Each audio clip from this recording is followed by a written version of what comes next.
Gawa tayo ng egg pie. Gawa tayo ng dough. Ano lang to? 2½ cup. Tapos, yung butter. Nalusaw. Yan. Naglagay ako dito ng asin at isang kutsarang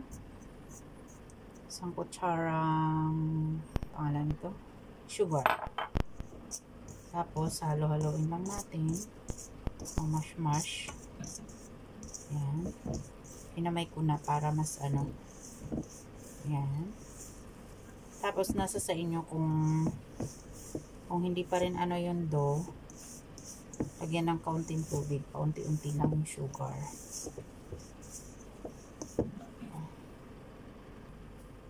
Mag-add tayo ng cold water.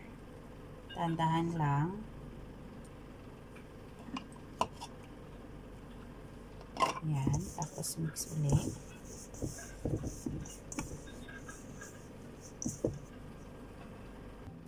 Ito na siya ngayon. Kasi nilipat ko siya sa cling wrap. Para chill natin ng 1 hour.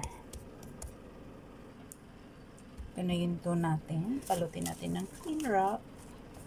Tapos chill natin siya sa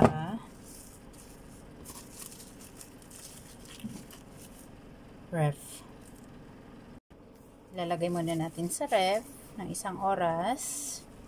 Yan. Sa isang bowl, mag-ano naman tayo ng gagamitin ko 7 itlog. Sasama ko yung white sa paggawa ng leche flan.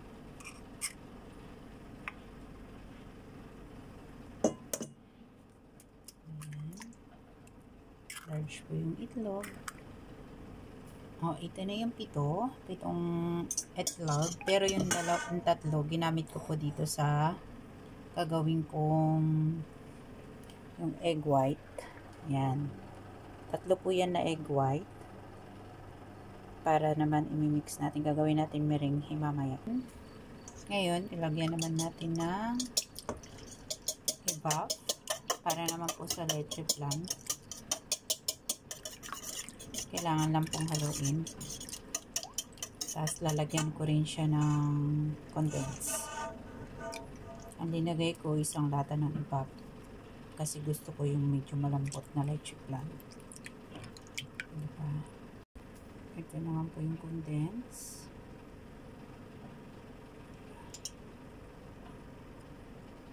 Ang linagay ko lang condense half lang. Pero mahigit mga 3/4 ang condense.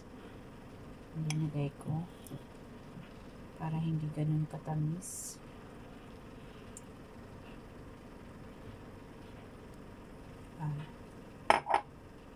Tapos mix. Okay lang yan na mag-bubbles para sa akin kasi sasalain ko pa naman yan. Ayan.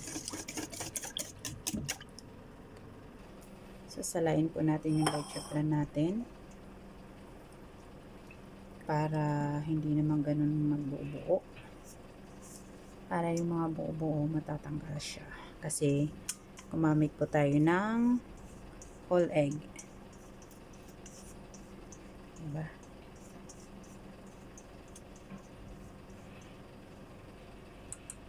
Mga 2 beses ko siya. Ito na yung leche flan natin. Nasala ko na siya ng 2 beses. Itabi naman muna natin kasi gagawa tayo ng meringue. Gumamit ko ako ng hand mixer sa gagawin natin ng meringue.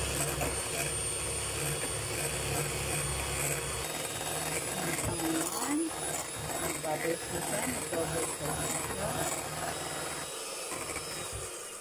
Ito na siya ngayon. Yung ating white egg. Nag-double size na siya. Ngayon, to be continued, gawa naman natin ng ating dough. Ito naman yung dough natin. Dough naman natin yung gagawin natin, guys. Yan. Naintay. First time kong gagawa nito. Hindi ko rin po alam kung ano yung kalalabasan ng aking egg pie. Try lang. Okay. Ngayon, gamitan natin ng rolling pin. Ayan.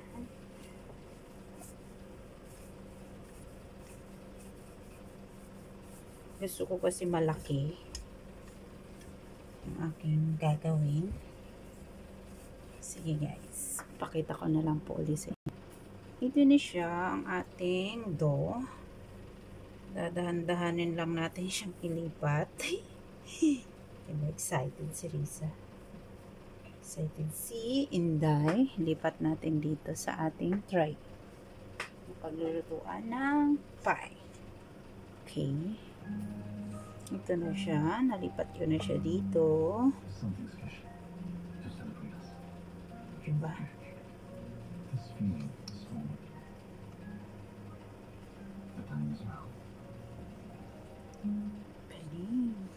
Sana mabuo siya.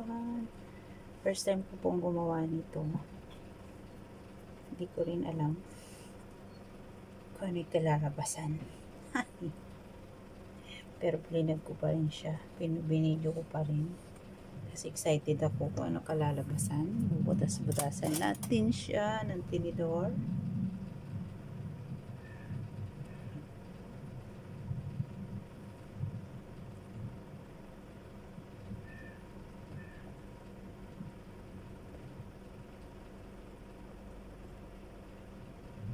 Ang favorite ko na part dito, itong dough.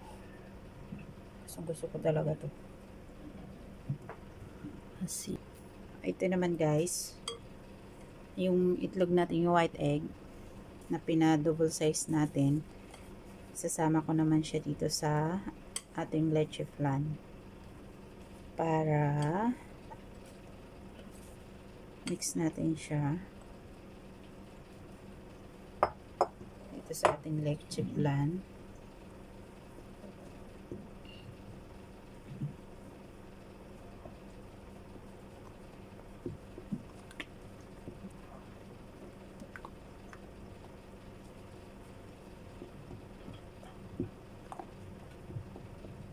Yung iba, sinasala nila. Parang ako hindi ko na rin siguro sasalain. Kasi nag-experiment man tayo kung ano yung ano, para mas maraming bubble sa ibabaw.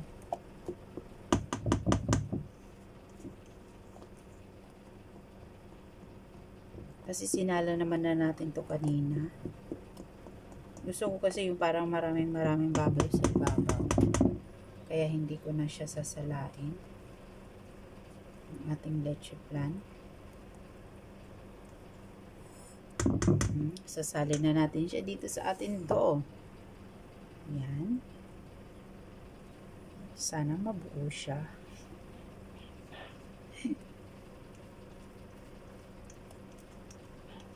Kanya-kanya naman tayo ng paggawa. At saka ito, try lang.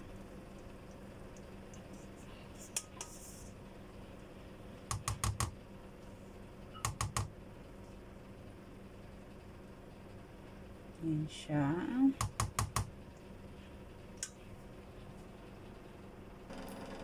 Tapos, isasalang na natin siya sa ating oven ng 60 minutes to 180 degrees. Ayan na siya. O, diba? Kaya, wait na lang natin siya maya-maya kung ano ang magiging kalabasan. Ayan na siya. Done ang ating egg pie. Sana masarap. Almost done na siya. Ilang minuto na lang. Bubuoy na ni Ate Lisa. Wow, wow, Let's wow. buo ni Ate Lisa? Ha? Let's buo-buo? Ha? Let's buo? Trinay namin kasi yung oven ni Ate Belle Okay, I help you. bago Okay, ipadala sa another one, Pinas. that O, diba? That big one, this Sabi one. niya, itry ko daw munang Give me. gamitin. Eh, maganda naman ang oven niya. O, diba? Okay, water? Okay. Ang galing. Alin? Alin po? Ang lapit na matapos. Kakain na po kayo? Okay, okay. I give you. Yay! Finish! Okay, let's go. Finish. Come to Wait ate. until cool Try down. this first to Ate. Maya na natin alisin. Ayan na, natapos na siya. Naluto na po siya. Kukunin na po natin siya sa oven. Mukhang okay naman. Hintayin na lang natin lumamig. At saka, yung taga-tikim ko wala pa. Nasa trabaho pa. Diba? Nasa trabaho pa ang taga-tikim ko. Wow! Bye guys! Salamat!